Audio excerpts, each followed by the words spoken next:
Hello everyone, आज चाहिँ म केक बनाउन गइरहेको छु घरमै। यो चाहिँ मेरो श्रीलङ्कन साथीलाई हो। मेरो श्रीलङ्कन साथीको चाहिँ बर्थडे थियो नि त, अनि त्यही भएर चाहिँ मैले उसको लागि चाहिँ केक बनाउँदै गइरहेको छु। अनि यो चाहिँ मैले सबै गेमसबाट लिएर आएको र सबैभन्दा सुरुमा चाहिँ म ग्लोभ्स लगाएर चाहिँ चिनी पानी रेडी गर्छु। चिनी पानी पनि यहाँ मैले रेडी गरिसकेको छु। अनि त्यसपछि चाहिँ म ब्रेडलाई निकालेर यसलाई चाहिँ मजाले गोलो सेपमा चाहिँ म काट्ने तयारी गर्दैछु। अनि यसलाई चाहिँ मैले सकेसम्म चाहिँ गोलो काट्ने कोसिस गरेको, तर अलि राम्रोसँग भएको छैन। त्यही पनि ठिकै छ, केही छैन, यो फर्स्ट ट्राई हो, ओके।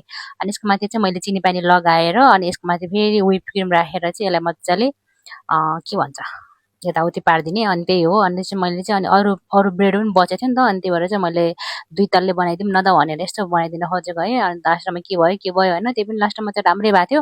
अनि मैले चाहिँ यो सबै व्हिप क्रिम गर्दै यस्तो गर्दै लाउँदै लाउँदै गएँ होइन। अनि लास्टमा चाहिँ मैले यो बनाउँदा बनाउँदा बनाउँदा बनाउँदा त्यो चक्कुले मैले अलिक गर्नै सकेन कि। अनि लास्टमा मैले चाहिँ यस्तो भने के गर्नु भनेर मैले लास्टमा हातले लिप्दिएँ कि। अनि मलाई चाहिँ जे जस्तो भयो पनि घरमा चाहिँ मलाई हाम्रो घर चाहिँ पहिला त्यो लिपेको पुरै एक्सपिरियन्स छ नि त। अनि मैले चाहिँ त्यसलाई मजाले लिपेर यस्तो मजाले चटक चटक पारिदिएँ होइन। अनि त्यसपछि चाहिँ मैले चक्लेट चाहिँ के भन्छ गार्निसको लागि चक्लेट बनाएको, तर यो चक्लेट चाहिँ अलिक नराम्रो परेछ कि। अनि मैले त्यो भएर चक्लेट चाहिँ थोरै मात्रामा मात्रै युज गरेँ है। अनि माथिबाट चाहिँ यस्तो व्हिप क्रिम राखेर चाहिँ मजाले मिलाएँ होइन। अनि त्यसको माथि चाहिँ मैले एउटा त्यो सानो चक्लेट किनेको थिएँ कि। अनि यो चक्लेटले चाहिँ गार्निस गरिदिएँ। अनि त्यसपछि मलाई चाहिँ यो के हुन्छ भने चाहिँ मलाई चाहिँ अब मेरो साथीहरूको चाहिँ कसैको चाहिँ बर्थडे सर्थडे यस्तो केही पठायो भने त उनीहरूको त्यो स्पेसल डे हो नि त। अनि मलाई चाहिँ उनीहरूको स्पेसल डेलाई अझै स्पेसल बनाइदिउँ न भन्ने टाइपको हुन्छ क्या।